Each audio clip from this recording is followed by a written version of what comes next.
Vous écoutez Europe 1, il est 8h18. L'interview politique d'Europe 1, Fabienne Amias. Vous recevez donc le sarkozyste Brice Hortefeux ce matin. Bonjour Brice Hortefeux. Bonjour Fabienne Amias. Est-ce que faire barrage à Marine Le Pen, cela veut dire très concrètement voter Emmanuel Macron ?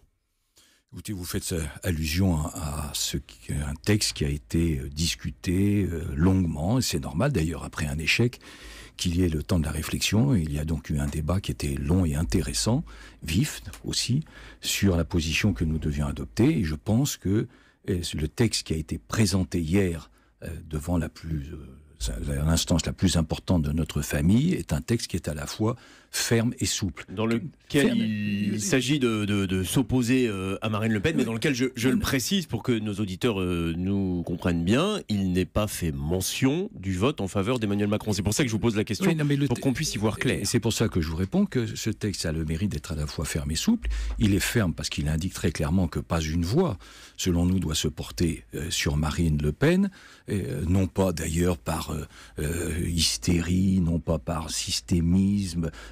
Nous respectons les électeurs qui se sont portés sur Marine Le Pen. Ce ne sont pas des sous-électeurs, ce ne sont pas des sous-citoyens, mais nous considérons, et je considère que l'application du projet du Front National conduirait à l'affaiblissement de notre pays, à l'appauvrissement des Français, et notamment des retraités et de personnes plus âgées, puisque ça apportera atteinte au pouvoir d'achat. Mais, et c'est vrai, c'est donc très ferme, mais en même temps c'est souple, parce que ça laisse à chacun la liberté de choisir la manière dont il ne vote pas pour Marine Le Pen. Ne pas voter pour Marine Le Pen, ça veut dire, et là c'est pour bien comprendre la position des Républicains, ça veut dire que l'abstention égale le vote Macron pour ce second tour. Si je vous comprends bien. Ou alors il suffit de dire je voterai Macron. La manière de ne pas voter pour Marine Le Pen. Donc c'est ça la position qui a été la plus discutée, qui je pense était la plus consensuelle et qui me paraît la plus utile pour notre pays. Certains de chez vous disent ne pas dire clairement que nous voterons Macron est une faute politique. Je pense à Christian Estrosi qu'on a entendu tout à l'heure dans le journal de 7h30. Mais précisément, ce que nous avons discuté démontre que la liberté est totale, à la réserve, à un point majeur, essentiel, c'est que nous appelons à ce qu'il n'y ait pas de voix qui se porte sur Marine Le Pen. C'est à la fois simple, et je vous dis, la méthode est ferme et souple. Vous étiez donc au bureau politique des Républicains hier. François Fillon a déclaré ne plus avoir de légitimité, redevenir un militant de cœur. On s'attendait à un tribunal, finalement c'était une thérapie de groupe. François Fillon s'est exprimé, mais ce qui est vrai, c'est que nous avons vécu une immense déception. J'ai vécu une déception personnelle, ce qui n'est pas grave. Beaucoup de Français, des millions de Français, ce qui est beaucoup plus important, ont vécu une déception qui est liée... Vous l'aviez vu venir, très franchement, Brice Hortefeux. Qui est liée au fait que des millions de Français espéraient, attendaient, croyaient en l'indispensable, en la vraie alternance, après 5 années de fiasco économique, social, migratoire, fiscal et autres. Et en même temps, je le dis aussi, et c'est une déception au-delà des Français, c'est une déception pour la France. Je ne veux pas du tout être grandiloquent, mais c'est une déception pour la France, alors que nous avons besoin impérativement de nous engager sur le redressement après le décrochage que nous avons vécu. Oui, c'est une vraie déception. On va revenir sur les raisons de cette défaite, mais un mot sur François Fillon, qui a dit hier qu'il n'avait pas la légitimité pour continuer le combat politique, notamment la bataille des législatives. Est-ce qu'il peut tout simplement, à vos yeux, poursuivre sa carrière politique ? C'est de sa responsabilité, mais ce n'est pas ce que j'ai compris de sa déclaration. Donc vous avez le sentiment qu'il arrête, en tout cas tout net, sa carrière politique, et que ce n'était pas un moment de simplement hier... de déprime post-défaite. Je pense que ce n'était pas une posture, que c'était sincère. Hier, sur Europe 1, à votre place, François Baroin attribuait la défaite de François Fillon non seulement aux affaires, mais aussi au programme. Il a parlé des mesures sur la sécurité sociale, la suppression des postes de fonctionnaires. Est-ce que ça veut dire très concrètement qu'il faut totalement changer de projet pour la bataille des législatives ? François Fillon a dit avec beaucoup de clarté que cette défaite était la sienne. Il la prend sur ses épaules. À l'évidence... Ouais, enfin, je rappelle que vous étiez derrière François Fillon, que vous l'avez soutenu, que vous l'avez fait ici à ce micro. Pardonnez-moi, puisque vous m'interrompez sur ce point. Mais nous avons été, je le crois, lucides, responsables, irréprochables. On a été lucide, puisque tous ceux qui s'étaient engagés autour de Nicolas Sarkozy n'étaient pas dans le déni des difficultés, mais nous avons été responsables, puisqu'on s'est battu pour le succès de nos idées. Et irréprochable aussi, parce que François Fillon, fort de la légitimité de la primaire, ayant décidé de persévérer, oui, puisqu'il y avait cette légitimité de la primaire, eh bien, naturellement, nous avons décidé de l'accompagner. Ça veut dire la légitimité de la primaire, que vous vous sentiez lié par cette primaire, autant dire pour vous que la primaire vous a tué ?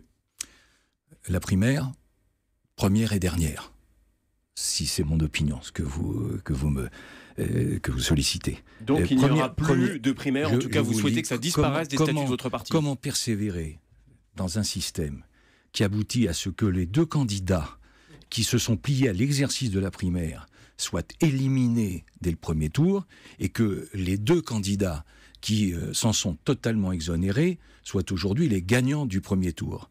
Et comment expliquer, comment continuer avec un système qui aboutit à ce que les deux grands courants d'opinion de la Ve République soient aussi balayés dès le premier tour. Et en tout cas, pour la droite, c'est la première fois que ça se produit depuis 1958. Donc il faudra revenir au système à l'ancienne où le candidat est désigné par les cadres de son parti. Je vous le dis, primaire, première et dernière. Je reviens sur le projet des élections législatives que vous souhaitez changer. Est-ce que vous pensez sérieusement aujourd'hui, et on attend encore évidemment le second tour de l'élection présidentielle, mais au-delà, que les élections législatives sont gagnables par la droite ?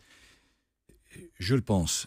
Parce que bien sûr que la campagne, l'avalanche de polémiques a étouffé la campagne de François Fillon. Mais ça ne suffit pas comme explication. Dans une campagne, on s'adresse à tous les Français. On ne s'adresse pas qu'à certains Français. Et certains ont vu dans le programme certainement courageux de François Fillon, un programme dans lequel il y avait beaucoup d'efforts qui étaient demandés sans qu'il y ait des contreparties, et notamment pour les plus défavorisés, ou même, je dirais, les classes moyennes. Donc, nous devons en tirer les leçons et préparer dès maintenant un projet législatif, et c'est l'objectif de la mission qui a été confiée à Éric Woerth. Alors, c'est Éric Woerth qui va préparer cette plateforme législative, qui doit porter ce combat politique. Et je pose la question très directement, puisque son nom est sur toutes les lèvres, est-ce que François Baroin est la bonne personne aujourd'hui pour mener cette bataille politique pour les législatives ? Premier élément, oui, il faut un nouveau projet collectif pour préparer les élections législatives, parce qu'il ne s'agira pas simplement de défendre nos idées, il s'agit de dire nos idées, nous pourrons les appliquer. Et il y a une chance réelle.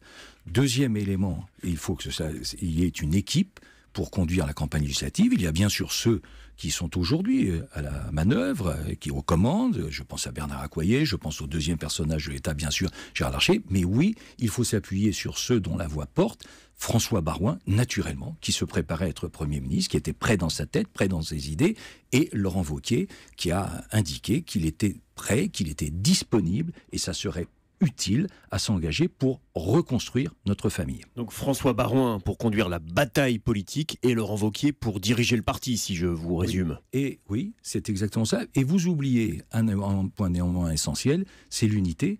Parce qu'on ne peut pas gagner. L'union n'est pas la garantie du succès, mais en tout cas, c'en est une des conditions. Et comme le disait Victor Hugo, l'isolement n'est pas possible en élection, et pas plus que la solitude sur un champ de bataille. Donc, eh bien, il y a à la fois l'union et la bataille. Alors l'union, ce sera aussi autour des sarkozystes, dont vous êtes l'un des premiers membres. Vous avez déjeuné hier avec l'ancien président. Juste après cette interview, vous organisez un petit déjeuner pour les fidèles de Nicolas Sarkozy. Quand est-ce que Nicolas Sarkozy appellera à voter pour Emmanuel Macron ? D'abord, je souhaite que Nicolas Sarkozy s'exprime, parce que dans le choix que nous devons faire pour les 5 prochaines années, l'expérience d'un chef de l'État est naturellement essentielle, et la sienne est essentielle.